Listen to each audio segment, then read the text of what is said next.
వే gold trusted gold buyers మీరు తాకట్టు పెట్టిన బంగారాన్ని విడిపించి ఈ రోజు ఉన్న మార్కెట్ ధరకు కొనబడను. మోసమే చేయలేదు, ఎవరి దగ్గర ఒక్క రూపాయి తీసుకోలేదు. చాలా మంది ఇక్కడి నుంచి పారిపోయి హైదరాబాద్కు వచ్చి, లండన్ నుంచి పారిపోయి హైదరాబాద్కు వచ్చి మమ్మల్ని బదనాం చేస్తున్నారు, పెయిడ్ క్యాంపెయిన్ చేస్తున్నారంటూ నందూస్ వరల్డ్ నుంచి రియాక్షన్ కనిపిస్తోంది. అసలు మేము ఎవరిని చీట్ చేయలేదని చెప్తున్నారు మధుకర్ జాగర్లమూడి. కానీ చీట్ చేయకుండా ఇంత ప్రచారం ఎందుకు జరుగుతుంది, ఇంత చర్చ ఎందుకు జరుగుతుంది? నందూస్ వరల్డ్ పేరుతో యూట్యూబ్ లో వచ్చిన పాపులారిటీని అడ్డం పెట్టుకొని అమాయకులని మోసం చేసి కోట్ల రూపాయల డబ్బులు దండుకున్నట్టుగా స్పష్టమైన ఆధారాలు కనిపిస్తున్నాయి. ఇప్పుడేం చెప్తారు నందూస్ వరల్డ్? నాతో ఒక విక్టిమ్ లైవ్ లో ఉన్నారు, ఆ ఫోన్ లైన్ లో అందుబాటులో ఉన్నారు, ఆమెతో మాట్లాడే ప్రయత్నం చేద్దాం. వీళ్ళ చేతిలో ఘోరంగా మోసపోయిన విక్టిమ్ రేవతి గారు, నేను మీతో మాట్లాడొచ్చా? డైరెక్ట్ గా మీ ఆడియో రికార్డ్ చేసుకుంటున్నాను. రేవతి గారు, అసలు ఏం జరిగింది? మధుకర్ జాగర్లమూడి మీకు ఎలా పరిచయం అయ్యారు? ఆయన గుడ్డిగా నమ్మి డబ్బులు మీరు ఎలా ఇచ్చారు? నమస్తే అండి. ఈ మధుకర్ జాగర్లమూడి ఆయనకి ఇక్కడ లండన్ లో the destiny recruitment and staffing solution అనే కన్సల్టెన్సీ ఉందండి. ఓకే. దాంట్లో వాళ్ళు కొన్ని మల్టిపుల్ జాబ్ ఆపర్చునిటీస్ ఉన్నాయని ఒక అడ్వర్టైజ్మెంట్ ఇస్తారు. వాళ్ళకి ఒక ఫేస్బుక్ పేజ్ కూడా ఉంది, వాట్సాప్ గ్రూప్ కూడా ఉంది. అది నేను ఆ మల్టిపుల్ జాబ్ ఆపర్చునిటీస్ ఉన్నాయని చూసి నా స్కిల్ కి సెట్ అవుతుందని నేను అతన్ని ఈ విధంగా జాబ్ గురించి కనుక్కోవడానికి అప్రోచ్ అయ్యానండి. అప్రోచ్ అయితే వాళ్ళు ప్రాసెస్ అనేది ఇలా ఉంటుంది, మీకు మీ స్కిల్ కి తగ్గ జాబ్ కి మేము అప్లై చేస్తాము, దానికి తగ్గట్టుగా మీ సివి అనేది సెలెక్ట్ అవ్వడానికి ఏటీఎస్ ప్రకారము మేము సివి ప్రిపేర్ చేస్తాము.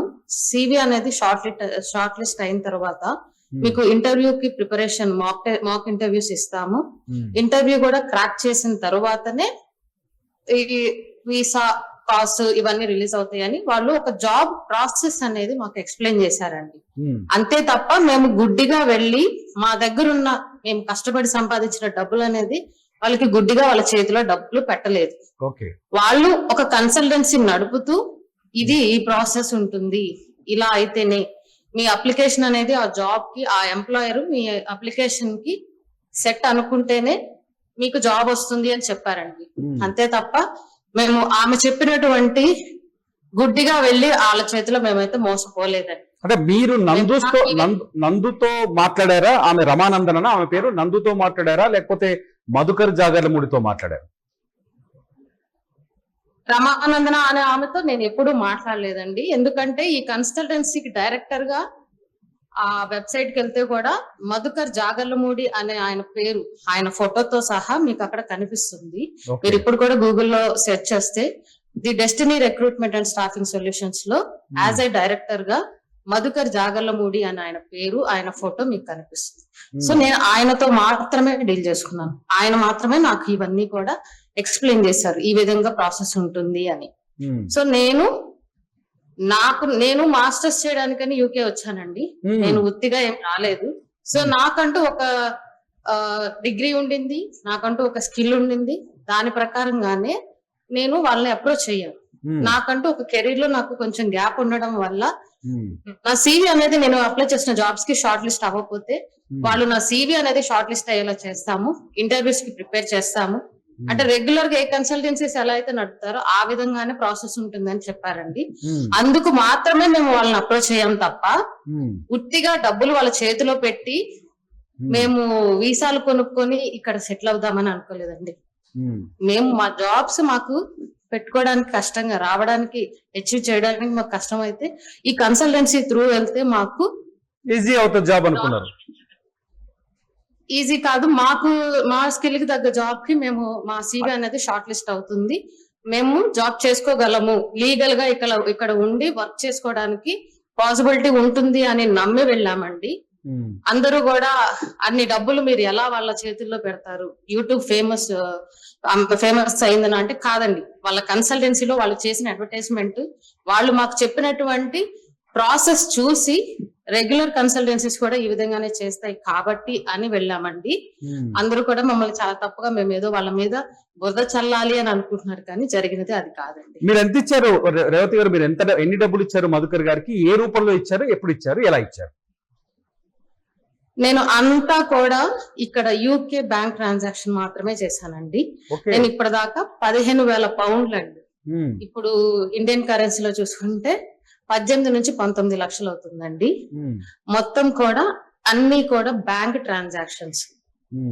వాళ్ళు నాకు ఇదిగో నా అకౌంట్ డీటెయిల్స్ అని చెప్పి నాకు మెసేజ్ లో పంపించారు నా దగ్గర ఆయన పేరుతో సహా. ఇక్కడ యూకే లో ఎవరు పడితే వాళ్ళు వేరే వాళ్ళ పేరుతో అకౌంట్స్ ఓపెన్ చేయడానికి కానీ కుదరదండి. ఎందుకంటే ఐడెంటిటీ వెరిఫికేషన్ అని చెప్పేసి మీ పాస్పోర్ట్ కానీ లేదా ఇక్కడ యూకే డ్రైవింగ్ లైసెన్స్ కానీ ఇవన్నీ తీసుకొని అంత పకడ్బందీగానే బ్యాంక్ అకౌంట్ అనేది ఓపెన్ అవుతుందండి. సో మీ పేరుతో ఇంకొకరు మీ అకౌంట్ లో డబ్బులు వేసినా కూడా బ్యాంక్ అనేది ఎందుకు తీసుకున్నారని క్వశ్చన్ చేస్తుంది. మీరు రిపోర్ట్ చేయకపోతే ఆ బ్యాంక్ అనేది అకౌంట్ కూడా క్లోజ్ చేస్తుంది. కానీ ఇప్పటి వరకు ఇంతమంది ఇన్ని వేల పౌండ్లు వాళ్ళ అకౌంట్స్ కి ట్రాన్స్ఫర్ చేసినప్పుడు వాళ్ళు మరి ఇంతవరకు ఎందుకు రిపోర్ట్ చేయలేదండి? వాళ్ళకి తెలియకుండా ఇది జరిగింది అనుకుంటే మీరు అడిగారా? అంటే మీ దగ్గర డబ్బులు అకౌంట్ కూడా మేము కొన్ని పంపించామండి. ఆమె అకౌంట్ అని మాకు తెలియదు ఆ టైంకి. బట్ ఆమె అకౌంట్ కూడా నేను నాకు పర్సనల్ గా ఆమె అకౌంట్ కి 4,000 పౌండ్లు అంటే 5 నుంచి 6 లక్షలు, ఆయన అకౌంట్ కి 3,000 పౌండ్లు 4 నుంచి 5 లక్షలు పంపించానండి. సాధారణంగా ఎంత అఫీషియల్ గా ఎంత ట్రాన్స్ఫర్ చేయొచ్చు అండి యూకే లో? ఎంత ట్రాన్స్ఫర్ చేసి ఒక అకౌంట్ కి మీరు ఎన్ని అకౌంట్లకు పంపిస్తే వాళ్ళకి $15,000 ఇవ్వగలిగారు, పౌండ్స్ ఇవ్వగలిగారు? అవునండి. అంటే వాళ్ళు నాకు ఎలా చెప్పారంటే ఒక 8 నుంచి 9 అకౌంట్లు డిఫరెంట్ అకౌంట్స్. వాటిలో మధుకర్ గారి అకౌంట్ అలాగే రమా అన్నయ్య అనే అకౌంట్ కూడా ఉన్నాయి. అండ్ వేరే వాళ్ళ ఎవరో ఉన్నాయి. ప్రతి ఒక్క అకౌంట్ కి ఒక్కొక్కసారి 1,000 పౌండ్లని 2,000 పౌండ్లని అలా వేయించుకున్నారు. అంతే తప్ప ఒకేసారి డంప్ గా చేయలేదు. ఎందుకంటే ప్రాసెస్ అనేది నడుస్తుందండి. అప్పటికి నా CV అనేది వాళ్ళు క్రియేట్ చేశారు. చేసిన తర్వాత ఒక కొంత అమౌంట్ నాకు మాక్ ఇంటర్వ్యూస్ ఇచ్చారు. నా ఇంటర్వ్యూ అనేది నేను ఎంప్లాయర్ కి నా ఇంటర్వ్యూ ఇచ్చినప్పుడు ఇంటర్వ్యూ సెలెక్ట్ అయ్యాను అని చెప్పేసి వాళ్ళు మెయిల్ పంపించినప్పుడు అప్పుడు కొంత అమౌంట్ అంటే ప్రాసెస్ జరుగుతూ ఉండగా వేసాం తప్ప డైరెక్ట్ గా ఒకేసారి డంప్ చేయలేదండి 15,000 పౌండ్లు. అంటే అప్పుడు మీకు డౌట్ కూడా రాదు, ఓకే ఇది లీగల్ గానే జరుగుతుంది. మాకు ఎంప్లాయర్ వచ్చి మమ్మల్ని ఇంటర్వ్యూ తీసుకున్నారు, మా స్కిల్ ఎంప్లాయర్ కి నచ్చింది అని మేము అనుకుంటూనే చేశామండి. కానీ ఇవన్నీ కూడా ఆయన వెనకుండి ఈ విధంగా నడిపిస్తున్నాడని మాకు అప్పుడు ఏమాత్రం కూడా డౌట్ రాలేదు. అంటే మీకు ఎక్కడ అనిపించలేదా అంటే మధుకర్ జాగర్లమూడి చీట్ చేస్తాడేమో, లేకపోతే మోసం చేస్తున్నాడేమో, ఆయన జాబ్ అని చెప్తున్నాడు, టైం డిలే చేస్తున్నాడు, లాగుతున్నాడు టైం ని, వర్క్ పిలవట్లేదు, జాబ్ అవర్స్ ఇవ్వట్లేదు, ఇలా ఎప్పుడు అనిపించలేదా? అనిపించినప్పుడు ఏం చేశారు? ఇవి అన్ని కూడా మేము ఈ కాస్ట్ కానీ వీసా వచ్చేటప్పుడు కానీ ఆయన ఏ విధంగానూ డౌట్ లేకుండా చెప్పాను కదండి. మేము ఎంప్లాయర్ దగ్గర ఇంటర్వ్యూ ఇచ్చాము. ఎంప్లాయర్ కి మా ఇంటర్వ్యూ నచ్చిన తర్వాతనే మాకు కాస్ట్ అనేది వచ్చింది. ఆ తర్వాతనే అప్పటికి మేము ఇన్స్టాల్మెంట్ వైజ్ గా అంటే ఏమంటారు విడతల వారీగా మేము డబ్బులు పంపించాం. సో ఆ డబ్బులు పంపించే ప్రాసెస్ లో మాకు ఎలాంటి డౌట్ రాలేదు. ఎందుకంటే అన్ని కూడా కరెక్ట్ గా జరుగుతున్నాయి. మా CV షార్ట్ లిస్ట్ అవ్వడము, మాకు ఇట్లాగా మీకు ఇంటర్వ్యూ కండక్ట్ చేస్తున్నామని ఎంప్లాయర్ దగ్గర నుంచి మెయిల్ రావడము, అలాగే ఇంటర్వ్యూ అటెండ్ అవ్వడము, ఇవన్నీ మంచిగా జరుగుతున్నప్పుడు ఎవరు డౌట్ పడరు కదండి. ఎందుకంటే ఇప్పుడు రెగ్యులర్ ఈవెన్ ఇండియాలో కూడా జాబ్ అప్లై చేస్తే ఇదే ప్రాసెస్ నడుస్తుంది. సో ఇక్కడ కూడా అలాగే నడుస్తున్నప్పుడు మేము అప్పుడు డౌట్ రాలేదు. వీసా వచ్చిన తరువాత నాకు నా ఎంప్లాయర్ దగ్గర నుంచి నాకు నీ జాబ్ ఇప్పుడు స్టార్ట్ అవుతుంది అని కానీ, లేదంటే ఈ లొకేషన్ ఇది అని చెప్పి అంటే కాస్ట్ లో నాకు ఇచ్చిన అడ్రస్ కానీ నా ఎంప్లాయర్ నాకు చెప్పినటువంటి అడ్రస్ కానీ డిఫరెంట్ ఉన్నప్పుడు అప్పుడు నేను క్వశ్చన్ రైజ్ చేశానండి మధుకర్ జాగర్లమూడిని. ఏంటండి ఇలా ఉండింది అంటే అది వాళ్ళ మెయిన్ బ్రాంచ్ అడ్రస్, కానీ లొకేషన్ నీ ఎంప్లాయర్ ఎక్కడ చెప్పారో అక్కడే ఉంటుంది అన్నారు. సరే నా ఎంప్లాయర్ నాకు రెస్పాండ్ అవ్వట్లేదండి, మీరన్నా చెప్పండి. ఎందుకంటే నా దగ్గర జస్ట్ ఈమెయిల్ మాత్రమే ఉంది, ఆయన కాంటాక్ట్ నెంబర్ అవి పర్సనల్ డీటెయిల్స్ ఎవరు ఇవ్వరు కదా. సో ఈయనకి తెలుసు. సో అందుకని మీరు మాట్లాడండి అని ఫస్ట్ ఆయన త్రూ అడిగానండి. ఆయన నేను దుబాయ్ లో ఉన్నాను, నేను అవుట్ ఆఫ్ ది కంట్రీ వచ్చానని ప్రతిసారి ఏదో ఒక రీజన్ చెప్తాను. ఇట్లా చెప్తూనే ఉన్నారు. సరే అట్లీస్ట్ నాకన్నా కాంటాక్ట్ నెంబర్ ఇవ్వండి, ఎందుకంటే నేను ఆల్రెడీ అక్కడ జాబ్ గెయిన్ చేసుకున్నాను, నాకు వీసా వచ్చింది కాబట్టి. సో నో ప్రాబ్లం, నేను ఇప్పుడు మాట్లాడినా కూడా ఏమైనా ప్రాబ్లం అయినా నేను ఆయన్ని సారీ అడుగుతాను. సో నాకు నా ఎంప్లాయర్ కాంటాక్ట్ డీటెయిల్స్ ఇవ్వండి అంటే ఇప్పుడు ఇస్తాను నేను జర్నీలో ఉన్నాను అని ఏదో ఒక టాక్ చెప్పి తప్పించుకున్నారు.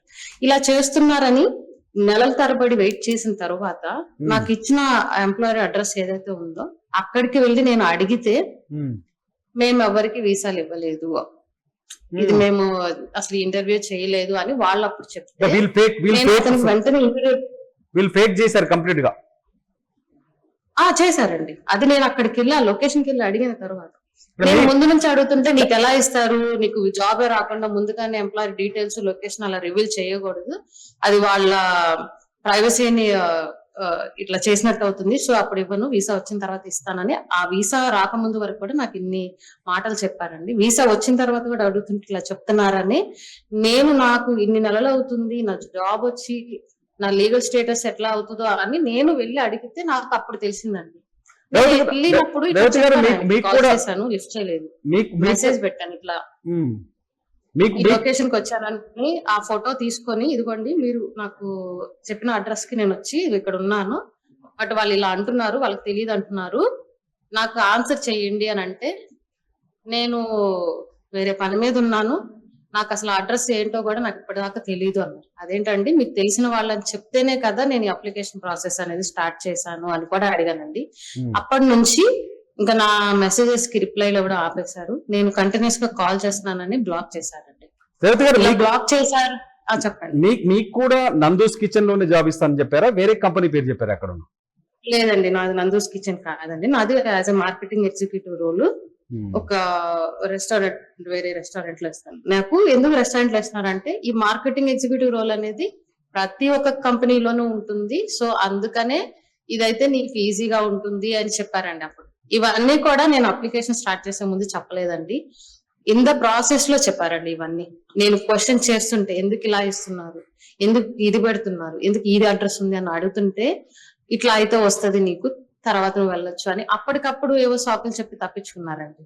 అప్పటికి నేను ఆల్మోస్ట్ కొంత డబ్బు అయితే పెద్ద అమౌంట్ నేను అప్పటికి ట్రాన్స్ఫర్ చేస్తున్నాను. సరే ఫస్ట్ నాకు లీగల్ గా ఒక స్టేటస్ రానివ్వని అని చెప్పి నేను అట్లా వెయిట్ చేశాను. ఇలా వాళ్ళు బ్లాక్ చేశారని మేము ఆయన చెప్పినటువంటి ఆ కోల్చెస్టర్ లో నందూస్ కిచెన్ అనే రెస్టారెంట్ కి వెళ్తే ఫస్ట్ మేము ఎవరో తెలియక ఆ స్టాఫ్ లోపలికి రానిచ్చారండి. వచ్చిన తర్వాత ఇట్లాగా మేము ఆయనతో మాట్లాడాలి, ఇలా జరిగింది అని అంటే వాళ్ళు రావట్లేదండి సార్, ఇప్పుడు రారు, ఆయన ఎప్పుడో ఒకసారి వస్తారు అదంటే మేము ఇంకా అక్కడే వెయిట్ చేస్తుంటే వాళ్ళు మీకు ఏమన్నా ఉంటే బయట చూసుకుని తప్ప మా రెస్టారెంట్ కి వచ్చి గొడవ చేయొద్దు అన్నారు. అలా అన్నారని మేము రెస్టారెంట్ ఎదురుగా ఉన్నటువంటి ఆ బస్ స్టాప్ లో కూర్చొని వెయిట్ చేసామండి. ఈ టైం కాకపోతే ఈ టైం కైనా వస్తారు అని. అంటే మేము ఊరికే వచ్చి సోషల్ మీడియాలో వాళ్ళ మీద నిందలు వేయట్లేదండి, మేము మా ప్రయత్నం చేసాం, వాళ్ళతో మాట్లాడడానికి ప్రయత్నించాం. ఎందుకు ఇలా చేశారు అని అడుగుతుంటే నెంబర్స్ బ్లాక్ చేశారు. బ్లాక్ చేశారు అని వాళ్ళ రెస్టారెంట్స్ కి వెళ్తుంటే మా దగ్గర ఇప్పుడు వచ్చి గొడవ చేయొద్దు, వస్తే కేసులు పెడతాము అని చెప్పి అట్లా బెదిరిస్తున్నారండి. ఇప్పుడు ఏమంటారు? అర్థమవుతుంది కదా వాళ్ళు ఇలా చేశారు అని. అర్థమవుతుంది. ఇప్పుడు మీరు ఇప్పుడు ఏమంటారండి? అంటే మీరు ఇప్పుడు ఏం చేయబోతున్నారు? అంటే మీరంతా కలిసి లీగల్ గా వాళ్ళపైన కోర్టుకు వెళ్ళారా, కేసు పెట్టారా అక్కడ? మేము ఇది మనీ మ్యాటర్ వచ్చేసరికి సివిల్ మ్యాటర్ అవుతుందండి. సో మేము ఇక్కడ ఆల్రెడీ ఇమిగ్రేషన్ క్రైమ్ కింద మేము ఆయన రిపోర్ట్ చేసాము, అకౌంట్స్ డిపార్ట్మెంట్ లో రిపోర్ట్ చేసాము అతని మీద, అతని కంపెనీల మీద. సో మేము డైరెక్ట్ గా పోలీస్ కేసు పెట్టినా కూడా వాళ్ళు మాకు రిఫర్ చేసేది సివిల్ కోర్టుకి వెళ్ళండి, లీగల్ గా ఒక లాయర్ ని పెట్టుకొని ప్రొసీడ్ అవ్వండి అని చెప్పారండి. ఇక్కడ లాయర్స్ కి మేము ఆల్రెడీ మా దగ్గర ఉన్న డబ్బు అంతా వాళ్ళకి ఇచ్చి, మా దగ్గర ఇప్పుడు రూపాయి లేకుండా మేము ఇంత కష్టపడుతున్నాము, మళ్ళీ లాయర్స్ కి పెట్టుకునేంత స్తోమత లేక మేము ఇన్ని రోజులు వెయిట్ చేసామండి. కానీ మేము ఆల్రెడీ చేయాల్సిన రిపోర్ట్స్ వాళ్ళ మీద చేసాం, అసలు ఏమి చేయకుండా యూకే లో దాక్కోలేదు, ఊరికే వాళ్ళ మీద అయితే నిందలు వేయట్లేదండి. మేము చేసాము, మా దగ్గర స్క్రీన్ షాట్స్ కూడా ఉన్నాయి, మేము ఇమిగ్రేషన్ క్రైమ్ లో రిపోర్ట్ చేసినట్లు, ఫ్రాడ్ రిపోర్ట్ చేసినట్లు ఉన్నాయి మా దగ్గర, మేము చూపిస్తాం అవన్నీ. ఇప్పుడు కూడా వాళ్ళ ఫోన్, మీ నెంబర్లన్నీ బ్లాక్ చేసి ఉన్నాయా? వాళ్ళు మీ నెంబర్, మీ ఫోన్ నెంబర్ బ్లాక్ చేసి ఉన్నారా? అవునవును, ఇంకా స్టిల్ అలాగే ఉన్నాయి. ఇంకా ఒక విషయం ఏంటంటే వాళ్ళు ఇంకా ఆ కన్సల్టెన్సీ ఆ వెబ్సైట్ లో జాబ్స్ ఉన్నాయి అని చెప్పేసి పోస్ట్ చేస్తున్నారండి. అంటే ఇంత జరుగుతున్నా కూడా వాళ్ళకి ఏం కాదు, మమ్మల్ని ఎవరు ఏం చేయలేరని, ఇంకా ఈ వేకెన్సీ ఉండింది, ఆ వేకెన్సీ ఉంటుందని ఇంకా వాళ్ళు పోస్ట్ చేస్తున్నారండి. మీరు అర్థం చేసుకోండి, వాళ్ళ కన్సల్టెన్సీ ద్వారా.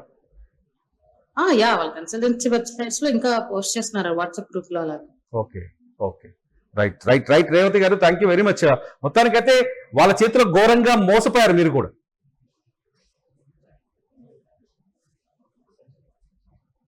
ఇది మొత్తానికి రేవతి అనే ఒక వ్యక్తి మనతో మాట్లాడారు, ప్రస్తుతం యూకేలోనే ఉన్నారు. వాళ్ళ చేతులు ఎవరైతే మధుకర్ జాగర్లముడి అట్లాగే రమానందన నందూస్ వరల్డ్ ఎవరైతే వీడియోలో మనకు కనిపిస్తారో రమానందన వీళ్ళిద్దరి చేతులు ఈ వైఫ్ అండ్ హస్బెండ్ చేతులు మోసపోయిన రేవతి మాట్లాడిన మాటలు వింటే మీకు అర్థమవుతుంది. చాలా స్పష్టంగా ఎవరైతే బలికి గొర్రె దొరికినట్టుగా ఎవరైనా యూకేకి వెళ్ళి జాబ్ వెతుక్కుంటే వీళ్ళ పోర్టల్లో కనిపిస్తుంది జాబ్ ఉందని. వాళ్ళ దగ్గరికి వెళ్తే మీ దగ్గర డబ్బులు తీసుకుంటారు, సిఓఎస్ ఇస్తారు, ఆ తర్వాత జాబ్ ఇవ్వరు, ఆ చివరికి ఆ కంపెనీ ఎత్తేస్తారు, లేదంటే మూసేస్తారు, లేకపోతే మీ నెంబర్ని బ్లాక్ చేస్తారు. సో యూకేలో ఉన్నవారు ప్రత్యేకంగా వీళ్ళ పట్ల అవేర్నెస్ కలిగి ఉండాల్సిన అవసరం ఉంది. విక్టిమ్స్ ఒక్కొక్కరుగా మాట్లాడుతున్నారు XCTVతో.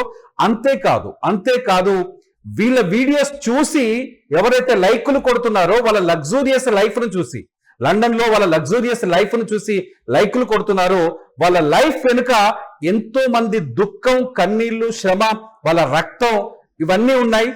మామూలు అమాయకుల డబ్బులు దోచుకొని వాళ్ళు ఎంజాయ్ చేస్తారని స్పష్టంగా అర్థమవుతుంది. మీకేమనిపిస్తుంది ఈ స్కామ్ గురించి చూస్తూ ఉంటే? మీ అభిప్రాయాన్ని వీడియో కింద కామెంట్ చేయండి. చూస్తూనే ఉండండి UTV. నా పేరు తిరుమల్.